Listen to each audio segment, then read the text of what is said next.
Olá, bem-vindos a mais um episódio do OPMcast. Como vocês sabem, o maior e o melhor podcast que representa o setor médico hospitalar brasileiro. E o nosso desafio esse ano continua em trazer formadores de opinião, pessoas de peso que consigam atestar, discutir, pensar em tendências e oportunidades para esse setor OPME, que nós sabemos, cheio de desafios em processos, produtividade, ineficiência, mas também onde existe oportunidade, existe profissionais que estão ali para resolver esses problemas. Hoje estou com uma delas, a Andrea Bergamini, enfermeira de formação, mas depois o currículo se estende e se especializa muito, né, Andrea? Enfermeira de formação, depois quero ouvir sua história, especialista hoje em OPME, auditora de várias redes, participação em comitês e fóruns diversos sobre as boas práticas de OPME. É isso mesmo, Andrea? Conta para mim, né, hoje, como é que tá a sua carreira, também aí fundador e CEO, fundador e CEO da Advice Health? Olá, Danilo. Bom, primeiro, obrigada por estar aqui, obrigado pela oportunidade. Falar de OPME é sempre desafiador. Falando um pouquinho de mim, sou enfermeira de formação e trabalhei a minha vida toda em hospital, em terapia intensiva, acabei me especializando em cardiologia, fiz mestrado em terapia intensiva, em humanização em terapia intensiva e depois fui parar no mundo do OPME. Fui apresentada, né, para o mundo do OPME e comecei a trabalhar e me especializar cada vez mais nisso. Fiz um curso de pós-graduação, eu montei um primeiro curso de pós-graduação do Brasil em OPME. Trabalho também com comitê judiciário, então hoje eu dou aula em várias escolas de magistratura, porque hoje com a questão da judicialização, o juiz, o judiciário de modo geral tem muita dificuldade de entender o mercado e estou aprendendo todos os dias, né? Porque quem trabalha com OPME, a gente aprende todos os dias alguma coisa, na área de saúde como um todo. Eu acho. Primeiro que eu já falei em vários episódios aqui que eu tenho o maior respeito pela enfermagem. Eu acho uma profissão assim que reúne dom, talento, dedicação, servidão. E eu consegui já trazer algumas enfermeiras e eu gosto quando vem esse profissional aqui, porque tem uma visão ampliada, principalmente esse profissional que fez a migração como você fez. O mercado da saúde hoje, o profissional da linha de frente, ele está preparado para ser eficiente, ou seja, salvar Uhum, uma vida, seja a qualquer preço, qualquer uhum. custo. Mas o mercado hoje exige eficácia também, é salvar no melhor preço possível, é salvar na melhor, gastando o menos possível sem colocar o paciente em risco. E essa sua carreira, onde você tem a enfermagem, mas também tem a especialidade nas auditorias, estou muito curioso para ouvir, mas vamos começar do começo. Por que enfermagem? Bom, a minha história de enfermagem é muito interessante. Eu nunca pensei que ia ser enfermeira. Pensei até em matemática, porque eu sou muito de números. E então, meu pai foi o 20º transplantado cardíaco do Brasil. Ele transplantou na Fundação Zerbini. Eu era criança para adolescente. E ele falava muito bem das enfermeiras da Fundação Zerbini do INCOR.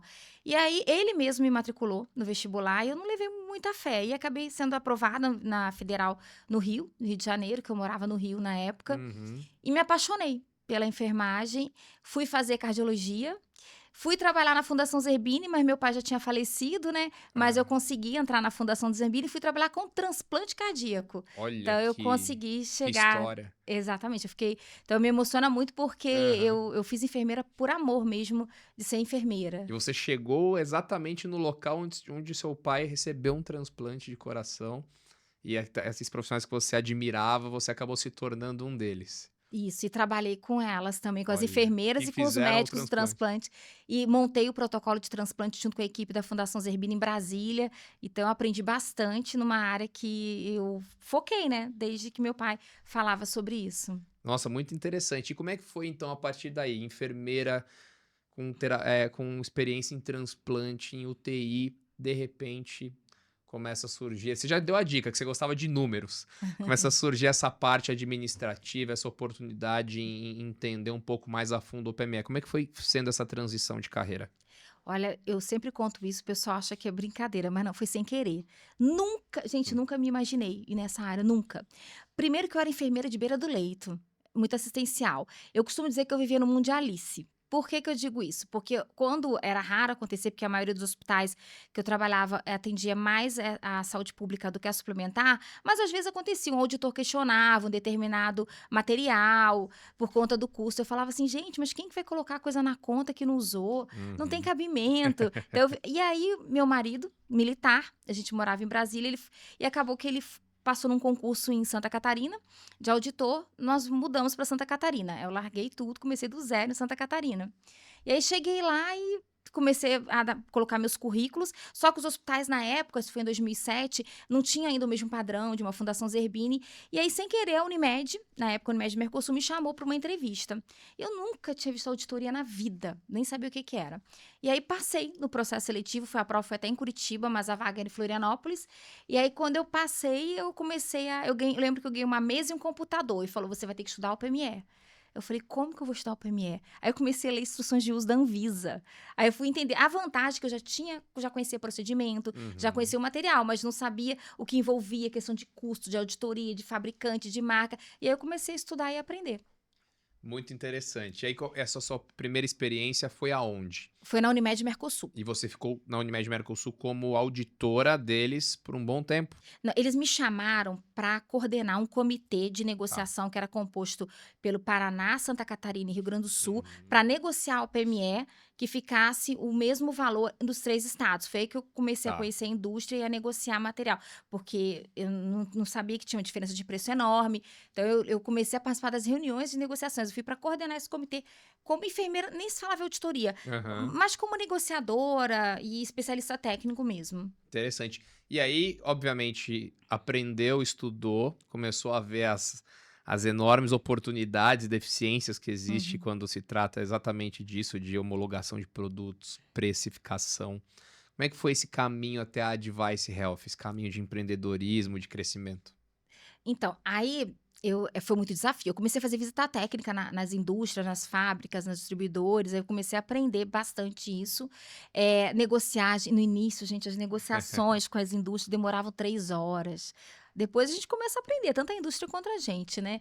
Chegar num denominador comum. E aí, em 2009, a Unimed do Brasil me convidou para fazer o mesmo trabalho que a gente fazia no Sul, a nível nacional, com todas as Unimeds. Aí o desafio ficou maior. Só que aí eu teria que ter um CNPJ. E aí Uhum. eu acabei abrindo um CNPJ para poder fazer esse trabalho para o Unimed Como do se fosse uma Brasil. Uma consultoria. consultoria. Aham. E aí eu fiquei conciliando Unimed Mercosul, Unimed Brasil, e eu fui até 2015. Nesse meio termo, várias Unimedes me chamavam para dar curso, porque a maior dificuldade que eu tive quando entrei no mundo do APME é aprender, Uhum. achar curso, Não saber com tem. quem que aprende. Não O tem. PMCast surgiu por causa disso, sabia? E Porque parabéns, muita porque é gente muito bom. nova do mercado, vendedor novo, fala assim: eu não sei o que que é o PME, não sei vender, não sei Hum. falar sobre o produto.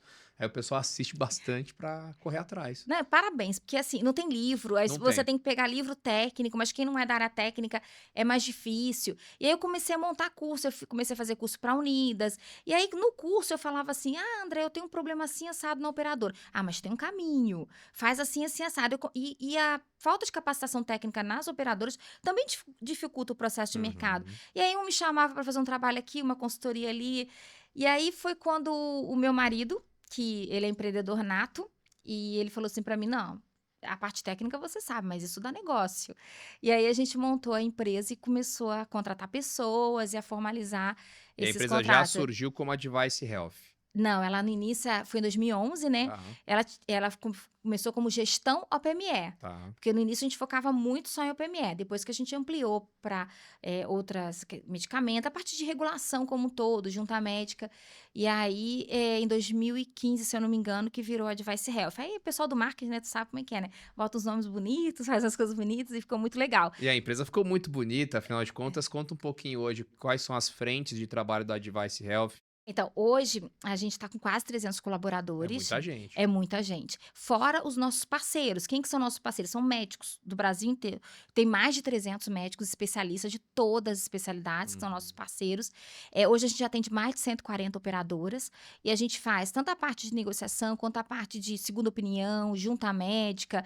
A gente tem um especialista para dar um apoio à decisão da operadora. Uhum. Então, a gente atende a todo esse público, né? O que a gente tem de diferencial? Cada operadora ela tem a sua particularidade, então a gente personaliza o nosso serviço para cada operadora. Uma enfermeira que faz um caminho para aprender sobre auditoria e o PME, depois pega um rumo no empreendedorismo e a gente pode explorar todos esses aspectos.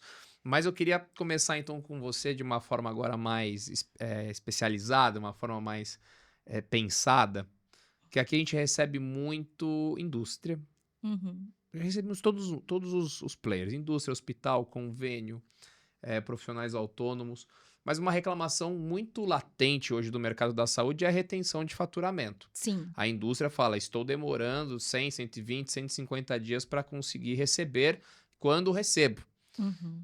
E a gente entende a dor da indústria, né? De trabalhar num país com 15% de juros, tendo que carregar o custo do dinheiro por muito tempo, é pesado no bolso de qualquer um. Uhum. Mas o interessante é que toda vez que eu sento aqui alguém que tem uma visão também do outro lado da cadeia, do convênio, das ineficiências, é sempre rico.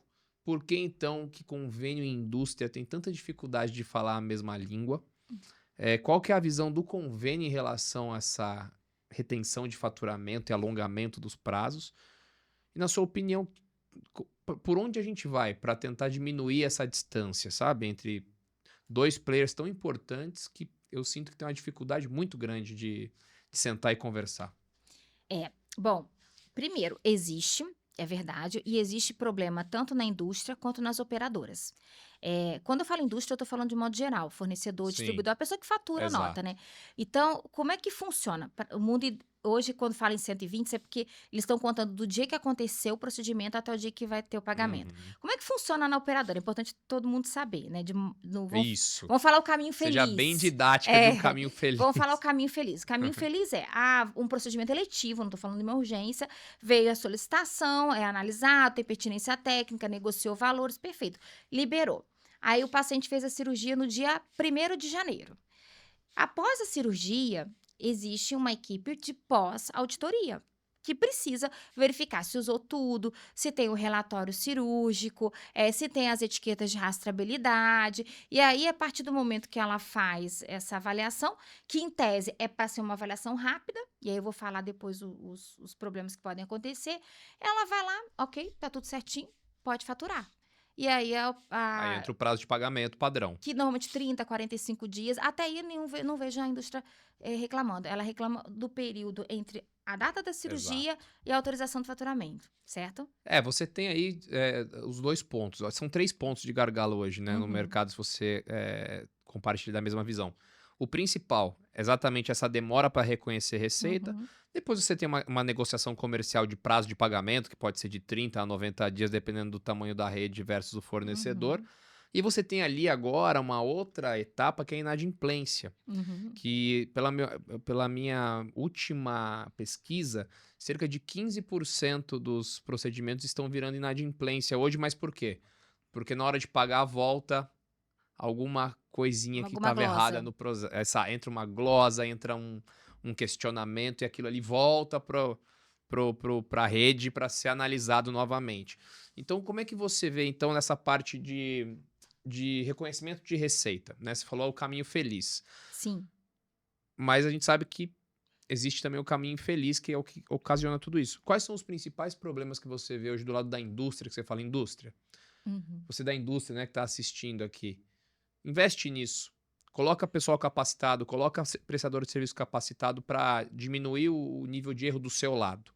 Eu vou falar para a indústria e para a operadora. Bom, é, eu vou me esquecer o faturamento via hospital, que esse aí já é um outro capítulo, Tá né? bom. Tá, na indústria, bom, primeira coisa, existem legislações vigentes e existem rotinas da operadora. Cada operadora, ela tem um formato de tipo de documentação que ela precisa para confirmar o seu uso. Uhum.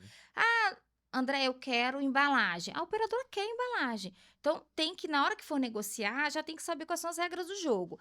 Então, ela tem que capacitar a tua equipe, porque muitas vezes acontece o seguinte: usou o material, aí a etiqueta de rastreabilidade, vamos pegar a ortopedia, que é mais complexo, que aí a caixa vai ser esterilizada, aí a etiqueta não fica lá, coloca a etiqueta depois, aí Uhum. não tem etiqueta. Aí a operadora foi pro teu caminho, foi fazer a auditoria pós, faltou etiqueta. Aí barra, não fatura. Aí vai para a fila final, entendeu? Vai lá para o final da fila. Aí ela vai terminar os auditores, aí volta pro final da fila, já passou 30 dias. Aí tá a etiqueta ou não tá a etiqueta. Esse é um ponto, etiqueta de estabilidade. Segundo ponto, relatório cirúrgico. E aí, os médicos, né, gente? Os médicos têm que escrever. Não é o André que tá dizendo, é o Danilo, não é a indústria. É a legislação do Conselho Federal de Medicina. É proteção dele. E não é escrever, foi feita cirurgia, botou placa e parafuso. Não, ele tem que ir no detalhe. Colocar o que utilizou, a quantidade. E isso também interfere. Exame de imagem, então tem que ter tudo isso. Então, a indústria pode ajudar nessa orientação pro médico e também na equipe, facilitando ali a vida da equipe, na etiqueta, nas embalagens, no que a operadora exige. Segundo ponto, existe operadora de abrangência nacional que ela não é ela que audita. Ela tem empresas terceirizadas que auditam.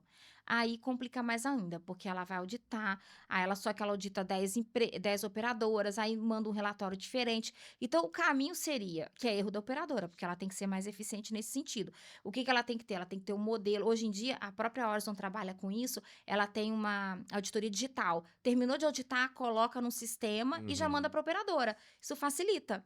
Então, isso já ajudaria bastante. E capacitar as pessoas, porque às vezes as pessoas que estão auditando, elas não conhecem o que Não. estão auditando. O E código, aí não elas conhece. glosam tecnicamente. Gente, que é um motivo de glosa que eu não entendo. O código TUS, o padrão TIS da ANS. O TUS, ele tá em cada referência do material. Só que o médico, ele vai pedir lá um stent. Na hora ele vai saber exatamente o tamanho. Aí, às vezes, a operadora liberou pelo TUS daquele stent do tamanho X e usou outro TUS. Ela quer outra solicitação, ela quer que volte. Não. Aí realmente é conversar e capacitar, tanto a operadora quanto a indústria. E a indústria ela tem que estar acessível e a operadora tem que estar acessível. Não é fácil, tá? Mas é importante. Um ponto que você citou, acho interessante. Na LogMed, a gente tem um Customer Service que é exatamente isso. A indústria nos contrata para fazer essa interlocução com o hospital e operadora. Então, cotação em portal, liberação de guia de convênio, acompanhamento do pós-cirúrgico para juntar todo o dossiê, acompanha até, eventualmente, o pagamento dessa nota para considerar, né, que não vai ter nenhuma glosa no caminho e tudo mais.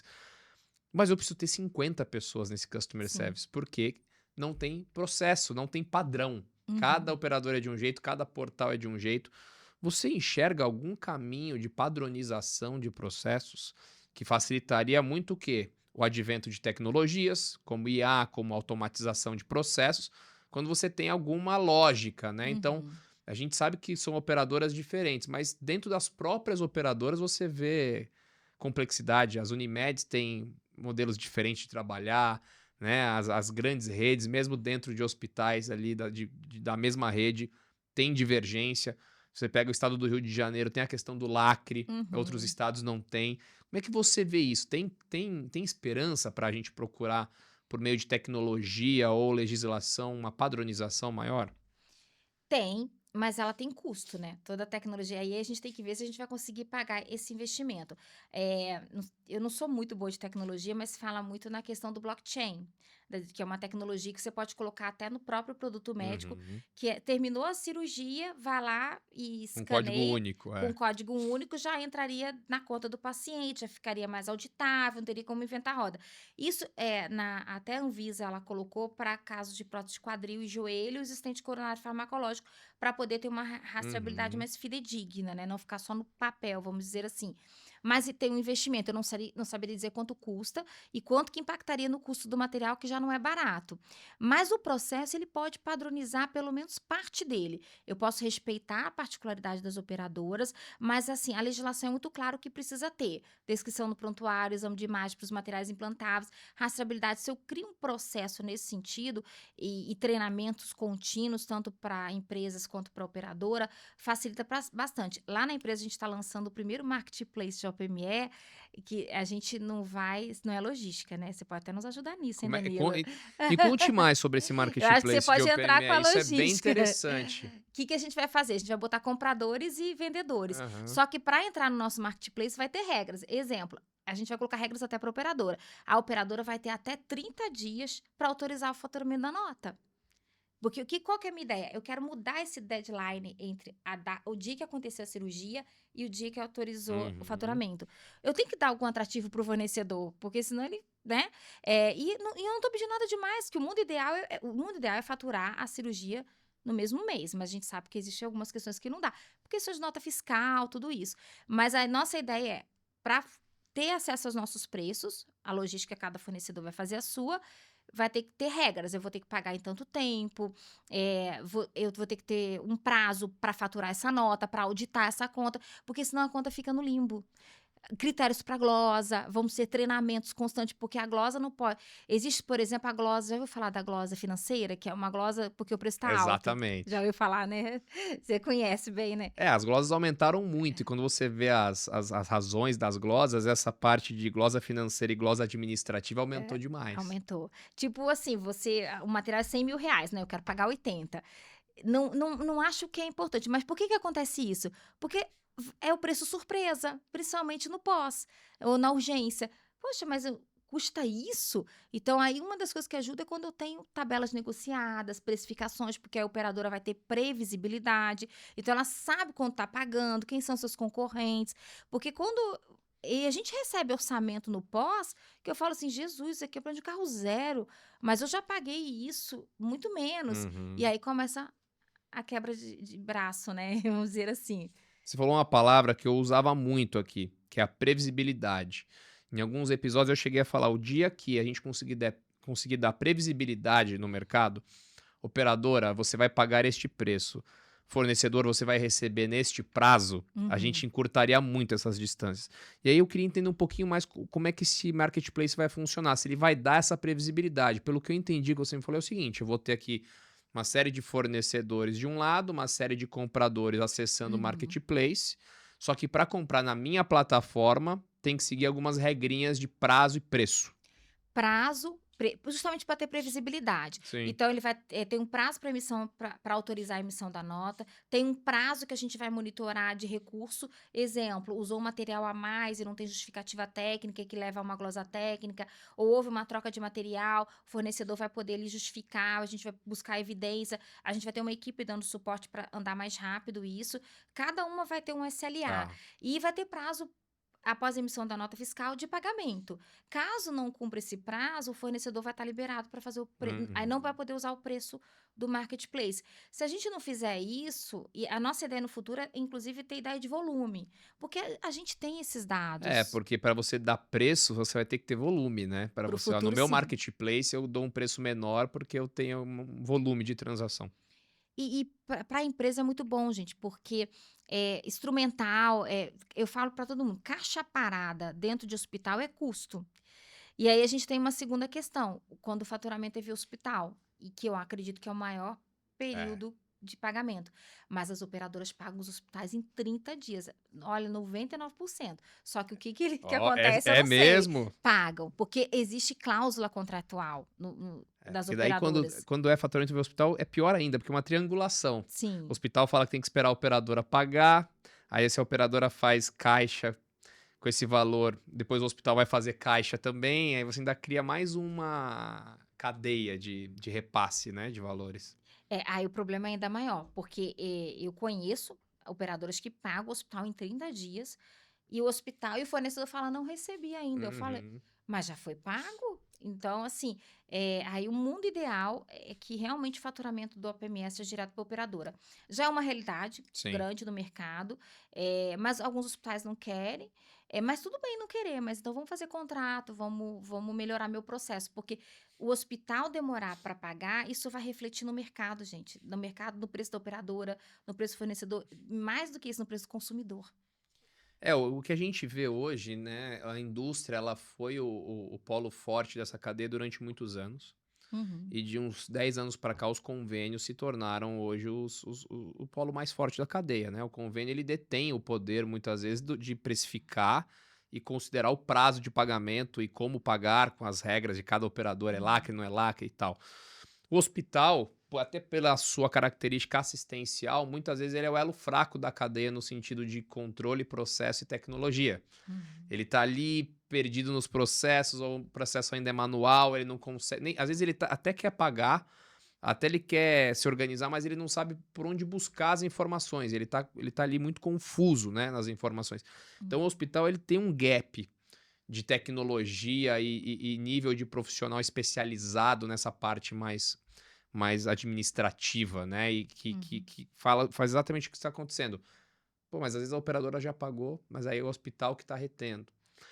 E essa do hospital não querer passar via operadora é uma briga antiga, Sim. né? Uhum. Existe uma rusga antiga de quando a indústria começou a negociar direto com a operadora. Tanto que agora, Uhum. quando a operadora deixa de pagar a indústria, o hospital fala: eu falei que era pra fazer assim. Como é que você vê o futuro, então, dessa triangulação? Você acha que deve aumentar, sim, o faturamento direto para a operadora e por que que isso é bom? Deve aumentar. Quando você coloca, até escuto isso dos hospitais, tá? Quando você coloca o faturamento direto para a operadora, eu já reduzo ali um percentual grande de custo. É aquilo que falou, paga daqui, paga dali, aí tem imposto aqui, imposto mais ali. Uhum. Então, isso realmente aumenta o custo. Esse é um ponto. Outro ponto é o prazo de pagamento da operadora. A grande maioria, quando sai do hospital, o fornecedor comemora. Eu tenho cliente que os contratos permitem que fature ou via hospital ou operadora. Tem fornecedor que me liga e fala: Andréia, bota para faturar direto, por favor, porque vai faturar mais rápido. E além disso, existe uma taxa de comercialização, já é do mercado, contratualizada das operadoras com hospitais, que ela Uhum. paga um percentual em cima do valor do OPME, mesmo que o material não esteja consignado no hospital. Isso já é uma prática de mercado de muito tempo. Então, o hospital, ele vai continuar ganhando pelo serviço, ele não vai perder essa taxa, porque mesmo quando é faturamento via hospital, essa taxa muitas vezes tá lá.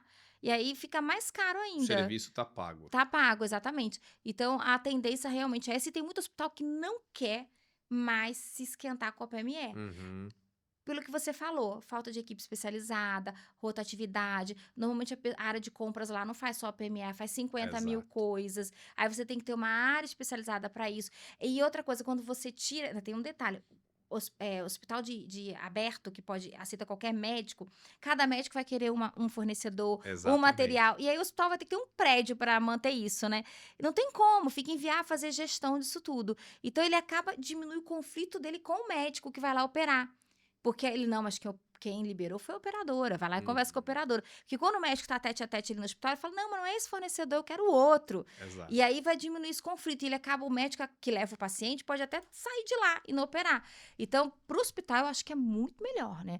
Exceto hospital de corpo clínico fechado, que negocia tabela, como existe As alguns grandes assim. redes hoje já estão Isso, fechando, né, isso. qual material utilizar, e o médico perdeu muito essa, que aliás eu vou até pegar essa carona que você trouxe, isso é muito interessante. A gente sabe que a tendência é que o OPML vire uma commodity, né, ele vai se comoditizando, vamos dizer Uhum, assim como o Matimed hoje já é uma, né, uma compra muito mais tranquila para o hospital. uhum, Em algumas especialidades, ok. Você tem realmente já ali uma tecnologia, um nível de fornecimento de produtos muito parecido. Mas como é que é a visão quando o convênio, ou o operador ou o hospital, ele começa a determinar para o médico, por exemplo, uma cirurgia mais complexa, cardiológica, neuro. Aqui na minha rede, a gente usa desse fornecedor essa quantidade de material. E aí o médico, ele tem que entrar numa cirurgia com um produto, ou a quantidade de produto que não foi ele que determinou. E o risco, obviamente, no final do dia, está na mão do médico de acontecer alguma coisa com esse paciente. Como é que está essa relação de poder entre médico e operador e como acomodá-la, né? Existem resoluções também do Conselho Federal de Medicina, a mais recente, que é de 2022, é a 2318, que diz que o médico tem que colocar a descrição técnica do material e não exigir marca ao fornecedor. Caso ele discorde do material que a Tá. operadora ou o hospital está fornecendo, ele pode, mas ele tem que dizer tecnicamente o porquê. Uhum. Na prática, são raríssimos, raríssimos os casos que o médico escreve que não dá para usar por causa disso ou daquilo. Então, isso para mim é um ponto ruim, porque se ele diz que não pode usar, ele tem que justificar. E quando eles ligam e acontece uma cirurgia de alta complexidade, uma novidade, explicam. Uhum. Com certeza, a grande maioria das operadoras, elas vão falar: não, tudo bem, para esse caso nós vamos liberar, faz todo sentido, realmente não tem concorrente, não tem equivalente tecnicamente, mas na prática isso não acontece, tá? Então, esse é um ponto. A discordância continua, aí existe a junta médica. O que a junta médica faz? Ela tem um desempatador que é um especialista da mesma especialidade do solicitante ou apto para fazer o mesmo procedimento, que vai desempatar e dizer: olha, essa marca que o médico está pedindo tem o equivalente técnico que é essa, ou não tem, o médico tem razão. Existem alguns produtos raros que têm tecnologia avançada e que são é, críticos para determinada questão? Existe, não representa nem 1%, mas Uhum. existe algumas situações sim. E é um ponto interessante essa, né, de até onde vale uma tecnologia mais avançada em prol do custo. E é um assunto que eu já tinha até anotado aqui, eu acho que faz sentido a gente falar. Novas tecnologias entrando a todo momento. A indústria, Uhum. um dos inputs da indústria é trazer sempre o quê? Um produto com mais tecnologia, e nessa onda você tem a onda da robotização.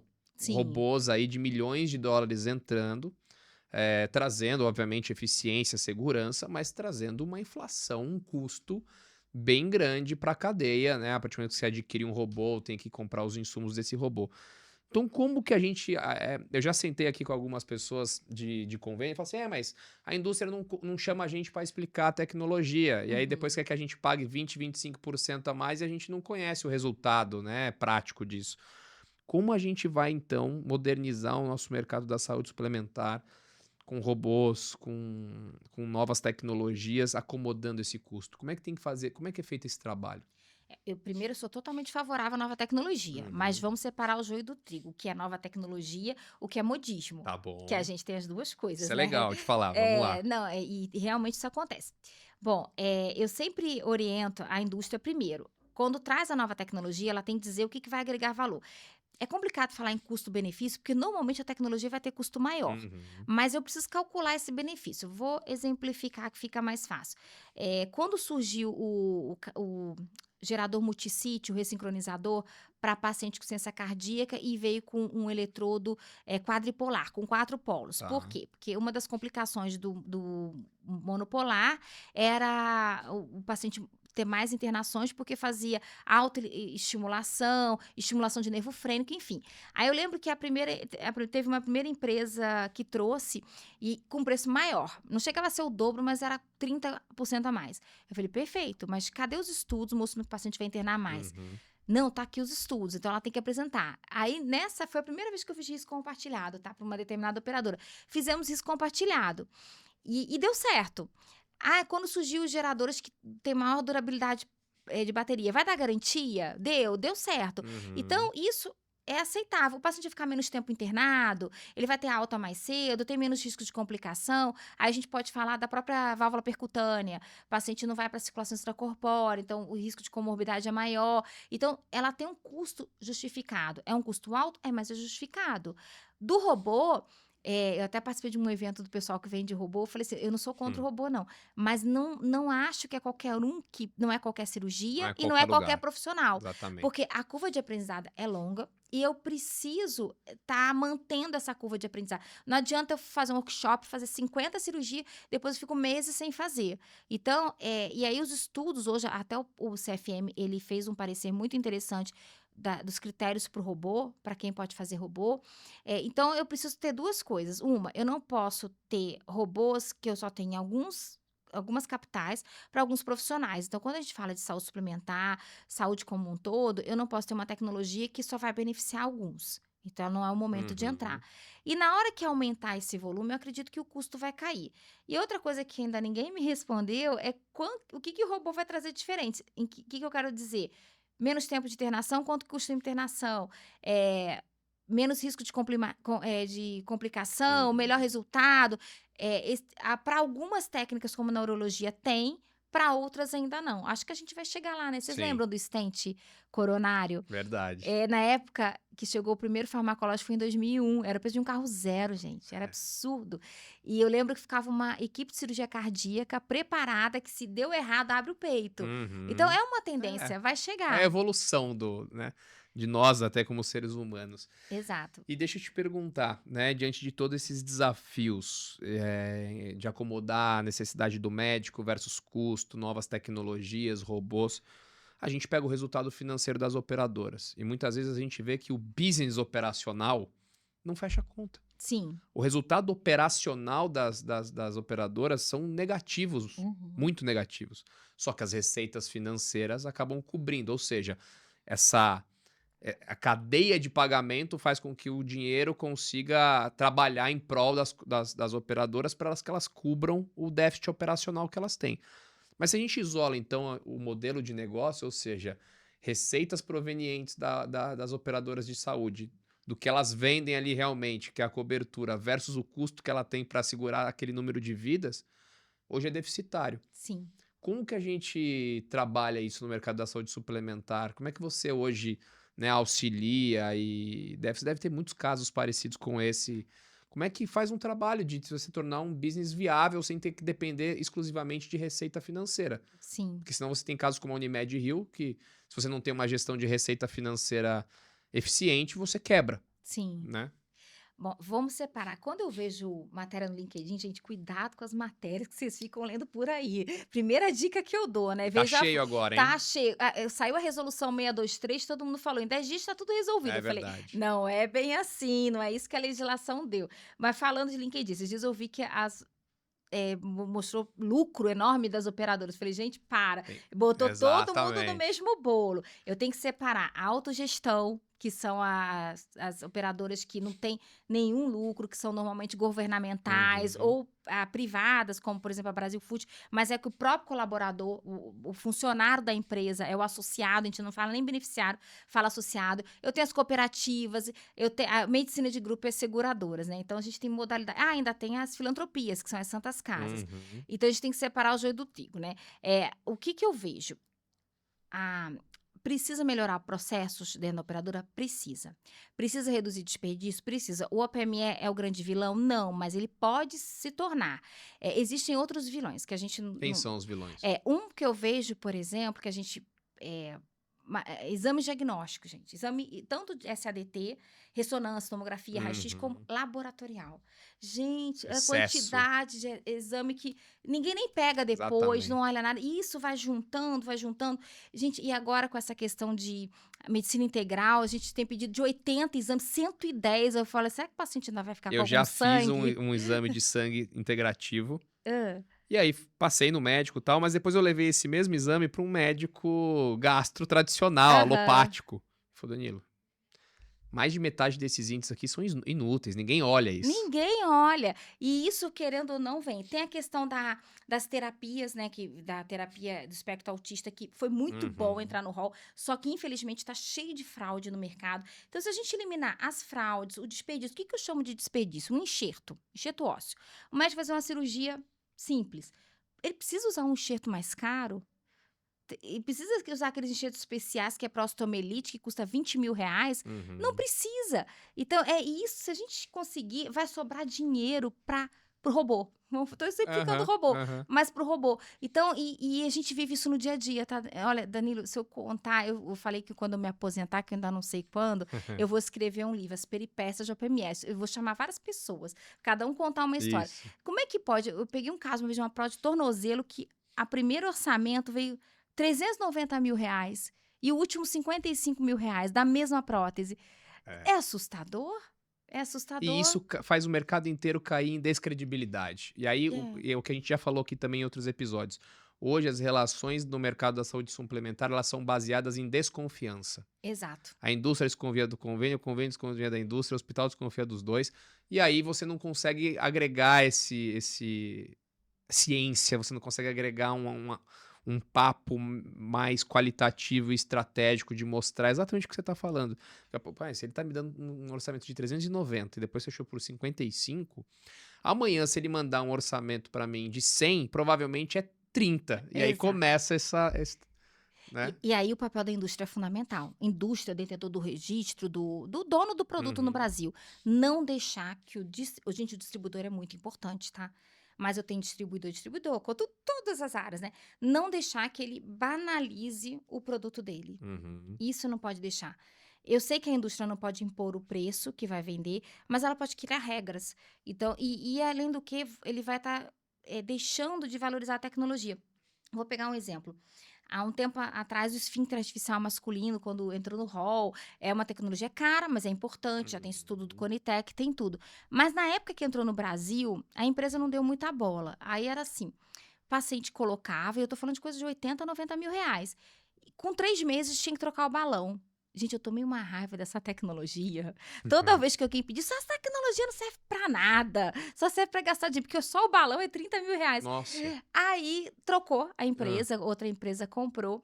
E a primeira coisa que eu fiz foi uma reunião com essa empresa. E aí nós fizemos um bem bolado. Eles deu garantia de 3 anos, 3 ou 4, agora eu não me lembro. E disse que só ia liberar para médico capacitado. Eu nunca mais tive problema com a tecnologia. Então, a tecnologia é boa e ela uhum. acabou, estava sendo entregue de uma maneira errada para médico não capacitado ou para o paciente que não precisava e estavam banalizando uma tecnologia que hoje funciona, que é muito boa e que mesmo tendo um custo elevado, você não vai ver ninguém brigar porque tem indicação específica. Muito bom. Legal, André, que você sempre traz um exemplo.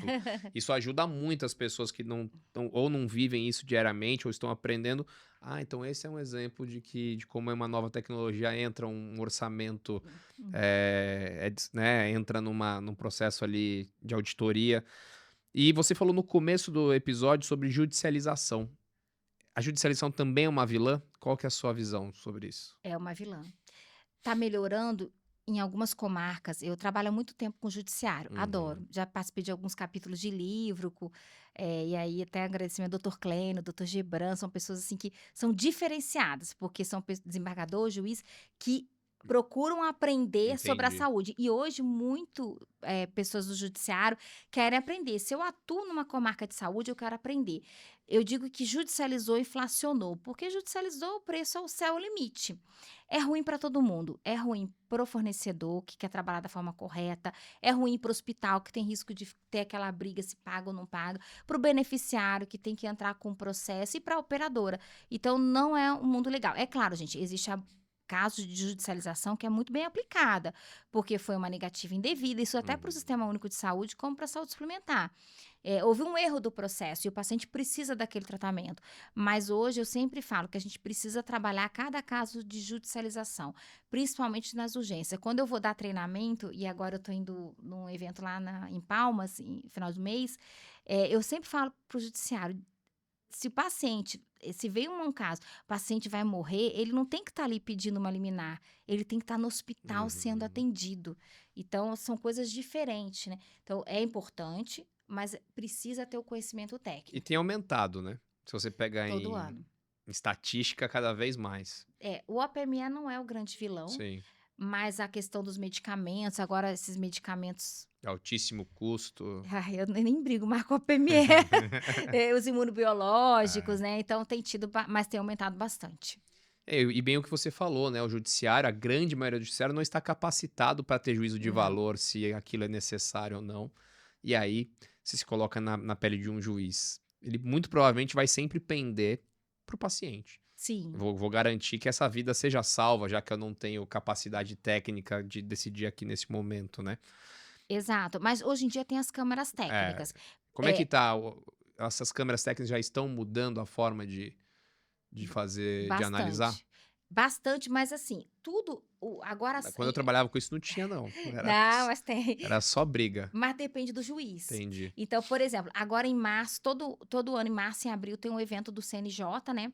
Para fazer as novas recomendações. Mas Uhum. o nome já diz, são recomendações. Então, saíram várias recomendações. Uma, antes de você tomar a decisão, ouça as duas partes. Se às vezes o pedido de uma liminar vem só um relatório, não vem exame, não vem nada. Peça documentação complementar. Então, tem várias dicas Uhum. importantes ali para o juiz seguir. Mas não é todo juiz que segue, né? Então, isso é algo que a gente tem que ir fomentando. E esse é um dos papéis que eu faço junto ao judiciário. Todo evento que eles me chamam, eu tô dentro, né? Justamente para poder ajudar em compartilhar esse conhecimento. Até porque, gente, tem casos reais que o paciente faz o procedimento e ele não tinha indicação e ele vai a óbito, ou fica com uma sequela. Então, eu sempre digo, uma vez eu participei de um evento no Conselho Federal de Medicina em Brasília, e eu gostei muito de uma frase do presidente da época. Ele falou assim, ó, o médico ele tem autonomia, e ele tem, Uhum. mas ele não é soberano. Então, Ótima a frase. decisão, muitas vezes ele tá vendo só uma saída para um paciente, mas quando compartilha com os colegas, isso melhora. Por isso que hoje as próprias sociedades brasileiras, como a de cardiologia, que eu acho muito Uhum. organizada, ela recomenda para vários procedimentos, como a TAV, o reparo transcatéter de válvula mitral, múltiplos stents, o Heart Team. Porque aí a decisão não é única do hemodinamicista. Eu tenho um cardiologista clínico, eu tenho um hemodinamicista e tenho um cirurgião cardíaco. Gente, quando vem uma avaliação de Heart Team lá pra gente, eu fico tão feliz, porque eu sei que o paciente realmente foi avaliado. E tem alguns hospitais que estão montando seus Heart Team. Isso é muito legal. Muito legal. Esse é um exemplo de evolução que a gente vem falando tanto, né? Falando um pouco de logística também, acho que faz parte do negócio, né? A gente sabe que os hospitais e operadoras, é isso, são empresas assistenciais que têm que ter uma eficiência muito grande para conseguir sobreviver. E aí, coisas como logística, gestão de estoque, é sempre, né, no hospital vai sendo sempre empurrado para o subsolo ou para mais próximo lá da saída. E é um gargalo, Uhum. né? Os hospitais e operadoras hoje não têm dentro do core business dele logística. Uhum. E aí, às vezes, você tem ali o produto, você tem o processo, você tem tudo funcionando, mas o serviço é falho. Tem o desabastecimento, tem o atraso da entrega de produto para uma cirurgia, tem o risco, né, de ruptura de estoque. Como é que você vê? Porque aí eu falo como LogMed, né? A gente está há muitos anos prestando serviço de terceirização de armazém e transporte para a indústria e distribuição. Uhum. Temos clientes, sim, de operadora de saúde e hospital, mas é muito minoria. Como é que está essa tendência de hospital e operadora de terceirizar a logística ou de profissionalizar de alguma forma essa área de back-office? Bom, logística é fundamental, porque na logística tem custo, e mais do que custo, quando a gente fala de Os produto custos médico, invisíveis estão todos lá. estão todos lá. E produto médico, eu tenho que ter uma logística diferenciada. E o Brasil é muito grande. Uhum. Então, imagine, né, sul ao Amazonas é algo assim que precisa ter, e logística de qualidade. Muitas vezes fica na mão do distribuidor, e aquilo que eu falei, existem regras, eu não posso transportar no meu carro, eu sou Exatamente. instrumentador, o médico me liga, precisa de material, pego, taco no meu carro. Isso acontece, mas Acontece. não pode. Já aconteceu muito mais. Empresas É. como a LogMed foi tirando essa informalidade do mercado. Isso é perfeito, porque eu estou falando de um produto médico, né? Hoje, muitas operadoras estão verticalizando, estão tendo hospital próprio. Uhum. Então, eu acredito que é uma tendência, porque o desperdício também está na logística. Você perde material, você perde tempo, prazo. Às vezes você deixa uma caixa parada de um hospital que vai ter uma cirurgia por mês, é desnecessário. Eu estou falando em Exatamente. dinheiro parado. É operador e hospital. Hospital, então, gente, não sabe fazer. Gente, vai Não é a visitar. deles, não é? Não, vai visitar o hospital. Já começa errado a entrada do material. Uhum. Quer ver um exemplo? Vai entrar o material, eles pegam a pessoa, tadinha, a pessoa tá lá conferindo, ela pega confere e já considera os 10. Já fala, não, só preciso de um modelo, os 10 já estão. E muitas vezes nem colocam É. dentro do estoque dele, aí fica entra e sai, você perde o controle, não é fácil, é difícil. Então, realmente tem que ter algo especializado, né? Então, eu já conheci a LogMed, né? E não adianta, gente, empresa de logística de produto médico, ela tem que conhecer Tem. produto médico e o mercado da saúde, E porque são senão não coisas vai. simples. É um motorista treinado que sabe o que Uhum, está levando, ele sabe sim. com quem conversar no hospital, ele sabe fazer um checklist de retirada de produtos, Uhum, né? Evitando que fique lá alguma sobra indesejada. E a própria estrutura, né? Acontece coisas muito, muito óbvias e simples. Os hospitais muitas vezes são centenários. Eles foram sim. construídos numa cidade que não existe mais. Uhum. Aí você tem uma doca apertadinha, uma rua extremamente movimentada que não entra caminhão. E aí você tem 200 fornecedores entregando lá. Com 200 carros diferentes, em 200 horários diferentes, cada um do seu jeito, cada um. Por que não terceirizar? Essa é uma grande briga que eu tenho. Centraliza. Em vez de você ter 200 fornecedores entregando cada um do seu jeito aí, você tem a LogMed representando um pool de fornecedores. Então, eu represento aqui 50 fornecedores, eu vou juntar aqui tudo num estoque central e vou te reabastecendo. Mas você sabe que a LogMed vai estar aí às 8, às 10 e ao meio-dia, né? Evita essa confusão. Porque é isso. Reduz custo, melhora a qualidade. Exato. E eu já tinha falado isso para várias operadoras, que tem Aí, pessoal. eu tem abrangência nacional, por que não? Em vez de ficar faturando para um monte de gente, por que Exato. que não muda o modelo? Nossa, é fantástico, tendo essa garantia de entrega, de atendimento. Aí o pessoal vai falar assim: ah, Andréia, mas e o instrumentador? Gente, pega hospitais grandes que tem corpo fechado, eles têm instrumentador próprio. Uhum. Não precisa ter. Hoje o fornecedor tem instrumentador, aí fornecedor me corrija se eu estiver errado, para controle de material, principalmente, porque antes se perdia material, Perfeito. sumia, quebrava instrumental. Então, no final, é uma forma que ele consegue controlar o material, consegue já fazer o check lá da caixa, olhar o que usou, o que não usou, de forma mais rápida, mais eficiente. Mas não é porque eu não consigo ter instrumentador no meu hospital. Então, isso ajuda bastante a redução de custo. É até para o próprio fornecedor sobreviver. Hoje ele Isso. tem que ser mais leve. Antes o fornecedor, porque no Brasil o fornecedor carrega muitas das obrigatoriedades. O instrumentador, o vendedor, o assessor, O o equipamento. equipamento aqui no Brasil, o É. equipamento é do fornecedor muitas Aham. vezes, né? Tem que comodatar isso, tem que fazer vai e vem de equipamento. Então é pesado. Uhum. Ou o pessoal começa a ficar mais lean e entender aonde tem sobra nessa cadeia da saúde suplementar, ou uma das pontas vai quebrar primeiro. E aí fica essa queda Uhum. de braço no faturamento pendente para ver, não, se estourar, que estoure primeiro do lado de lá. E a gente não pode brincar com saúde dessa forma, né? É um mercado que a gente não quer ver quebrar, não pode quebrar. Sim. E eu queria dedicar esses minutos finais, Andréa, que tem muito assunto e você é uma pessoa muito didática no que você traz, para falar um pouco mais da Advice Health, porque eu acho que é uma história de sucesso. Empreendedorismo é uma veia que eu tenho, eu sou apaixonado em ouvir essas histórias. E uma empresa, né, constituída do jeito que foi, que chega a 300 funcionários.